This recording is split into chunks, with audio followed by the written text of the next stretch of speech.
수능 국어 어렵다고 자꾸 얘기하는데 어떻게 준비하면 좋을까요? 첫 번째로 책 읽기 독해의 기본인 어휘력. 이 어휘력을 얼마나 중요하고 또 어떻게 준비하면 좋을지 얘기해 보겠습니다.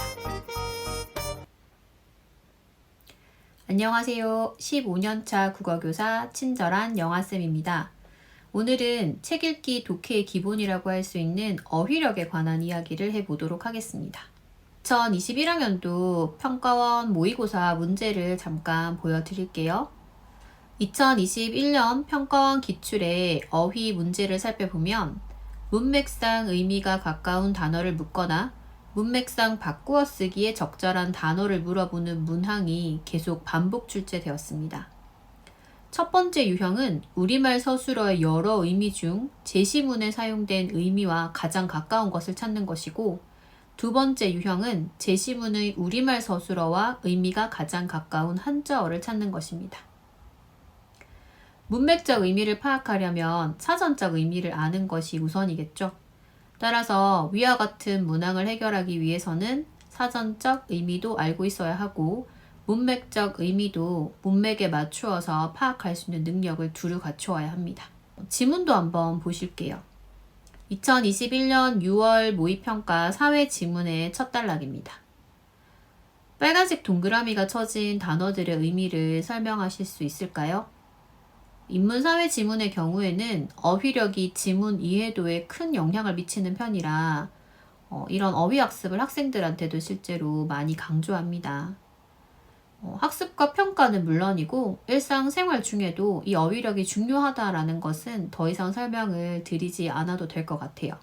최근 수능 국어가 어려워지면서 이런 어휘력의 중요성이 입시에서도 더욱 강조가 되고 있는데요. 그러면 어휘력 학습을 어떻게 하면 좋을지 말씀드리겠습니다.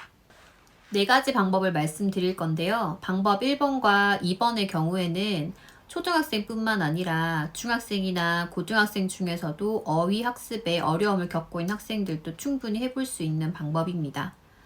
방법 1번부터 설명을 드릴게요. 초등학교 국어 교과서의 목차를 한번 보시겠습니다.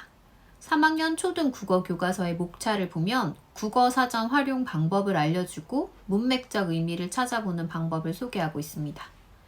하지만 아이가 아직 어려서 국어 사전을 활용하기 어려운 상황일 수도 있고요. 또 모르는 단어가 있을 때마다 그 모든 단어를 사전을 찾아서 확인한다는 것은 현실적으로 힘든 일이기 때문에 문맥적 의미를 추론해 보는 것을 먼저 설명드리도록 하겠습니다. 다만 아이와 함께 이러한 어휘력 학습을 해볼 생각이시라면 부모님께서는 문맥적 의미뿐만 아니라 사전적인 의미도 어느 정도 알고 계시는 것이 아이들을 지도하시기에 훨씬 좋겠죠. 일단은 문맥적 의미가 무엇인지 어떻게 파악할 수 있는지를 먼저 설명을 드리도록 할게요. 로로로라고 하는 책이 있어요. 이 책을 보면 수필이나 동시의 형태로 교과서 내용을 설명을 하고 있는데요. 아이들이 보고 있는 교과서보다 필요한 내용이 있을 때 좀 찾아보기가 좋더라고요. 저와는 아무 관련이 없고 저도 추천을 받아서 참고하고 있는 책인데, 이 로로로 초등 국어 3학년에 나오는 문맥적 의미를 설명하고 있는 대목을 같이 한번 읽어보도록 하겠습니다. 짐작하다는 어떤 사정이나 형편을 어림잡아 헤아리다 라는 뜻이에요. 따라서 잘 모르는 낱말의 뜻을 짐작하는 방법은 그 낱말의 앞뒤 문장을 살펴서 그 뜻을 어림잡아 헤아리는 것이에요. 그리고 그렇게 짐작한 뜻과 비슷한 뜻의 낱말로 바꾸어 보는 것도 좋은 방법이에요. 또 그 낱말이 사용된 예를 떠올려 보는 것도 좋아요. 자, 문맥적 의미라고 하는 것은 앞뒤 문장을 통해서 그 뜻을 추측해 보는 거고요. 이 앞뒤 문장을 통해서 추측한 단어의 뜻이 맞는지는 비슷한 뜻의 낱말로 바꾸어 보거나 혹은 예를 떠올려 보는 것이라고 합니다. 그러면 이 문맥적 의미에 대한 설명을 바탕으로 해서 실제 아이와 문맥적 의미를 생각해 보는 것을 한번 보여드리도록 하겠습니다. 저희 둘째가 되게 좋아하는 책인데요. 돈키호테가 나와서 화산 거인을 물리치는 그런 이야기입니다. 화산이라고 하는 제목에서 짐작이 되시겠지만 화산이 분출한다 라고 하는 표현이 되게 많이 나와요. 그러면 아이와 함께 이 책을 읽다가 분출이라고 하는 단어가 나왔을 때 어떻게 문맥적 의미를 추론해 볼 수 있을까? 한번 보시죠. 화산이 분출한다?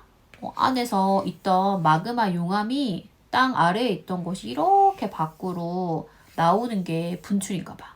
그럼 분출이라고 하는 것은 안에 있던 것이 밖으로 뿜어져 나오는 걸 얘기하는 거구나. 분출할 때 출자 들어본 적 있지 않아? 출이 들어간 한자 단어 어떤 것이 있을까? 그렇지. 출입, 출구, 전부 다 나오다 출이라고 하는 한자를 같이 사용하는 단어야. 이런 식으로 아이에게 문맥적 의미를 생각해 볼 수 있도록 유도해 볼 수가 있습니다. 3학년 1학기 국어 나학교과서 7단원에서 처음으로 사전 찾기를 소개를 합니다. 그래서 저는 그 사전 찾기 단원에 나오는 첫 자음자, 모음자, 받침 이렇게 찾는 순서가 제시가 되어 있는데요. 그거를 사전에 이렇게 붙여주었어요. 그리고 3학년에 그 국어사전 찾기가 처음 나오는 데는 이유가 있을 겁니다. 그래서 1학년인 아이나 혹은 7살인 아이에게 이것을 직접 해보라고 시키지는 않고요. 대신 제가 이 순서에 맞춰서 찾는 법을 아이에게 보여줍니다. 일단은 아이의 입장에서는 사전을 저렇게 찾는 거구나 정도만 인지를 하면 된다고 생각을 하고요. 초등 저학년 때는. 그리고 모르는 단어가 있을 때 그냥 대충 생각해보고 지나가는 것이 아니라 정확한 의미를 알아보고 지나가야 되는 거구나 라는 정도를 학습시키는 것으로도 큰 의미가 있다고 생각을 합니다.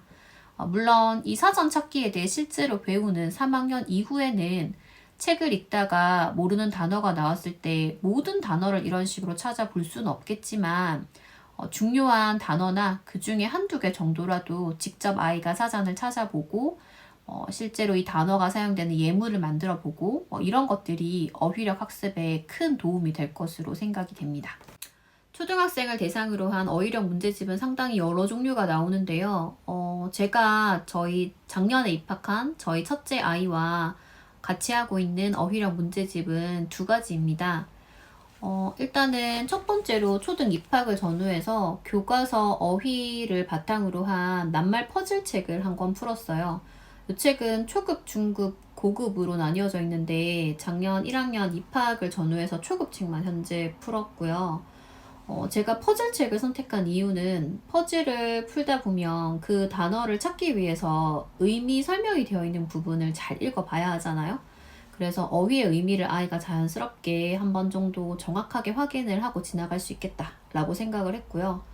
또 모든 단어를 아이가 아는 것은 아닌데 퍼즐을 맞추다 보면 우연하게 맞춰지는 단어도 있고 또 그 단어의 첫 글자나 마지막 글자 정도를 힌트로 얻을 수도 있기 때문에 이런 과정을 통해서 아이가 자연스럽게 어휘를 학습할 수 있다라고 생각이 들어서 제일 처음으로는 낱말 퍼즐 책을 했습니다.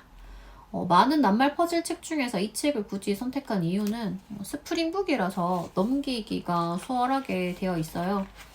그리고 이 자체가 아이한테 엄마랑 같이 하니까 재미있는 것도 있겠지만 여기 밑에 보면 수수께끼나 속담을 맞히는 부분이 있어서 이렇게 문제집을 다 푼 다음에도 아이가 책꽂이에 꽂아놓고 가끔씩 꺼내보고 이 속담이나 수수께끼 때문에 꺼내보는 건데 본문 내용도 다시 한번 보고 하는 효과가 있더라고요.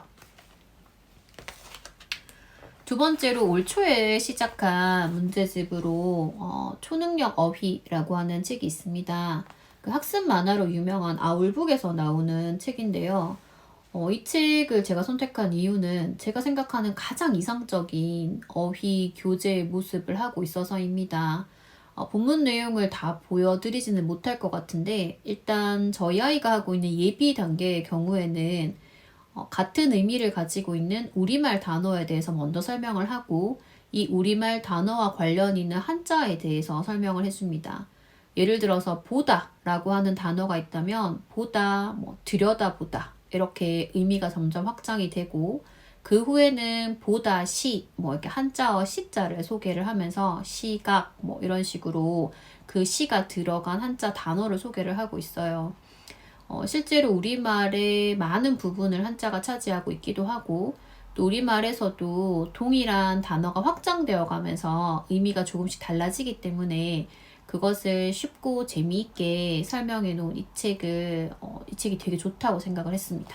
본문의 내용이 스토리텔링 형식으로 되어 있어서 아이가 문제집이라고 생각을 하기보다는 책을 읽으면서 그냥 중간중간 확인 문제 체크를 한다 정도의 부담감으로 보더라고요.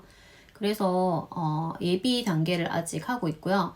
예비 단계가 예비 초등에서 초등학교 1학년까지라서 솔직히 저희 첫째에게 이 책은 살짝 쉽기는 한데 그래도 아이가 대충 알고 있는 것을 한번 확인해보고 지나간다 라는 의미에서 현재 함께하고 있습니다. 어휘력은 말과 글을 이해하는 데도 필요하고 쓰는 데도 필요합니다. 언어를 통해서 다른 사람의 말을 이해하고 또 나의 생각을 표현할 수 있다는 점에서 어휘력은 문해력과도 직결되지만 배경 지식과도 연결된다라고 볼 수가 있습니다. 자, 이렇게 중요한 어휘력 어떻게 학습하면 좋을지 오늘 이야기해 보았습니다. 영상이 도움이 되셨다면 좋아요, 구독 꾹 눌러주시고 또 궁금한 점 있으면 댓글로 남겨주세요. 감사합니다.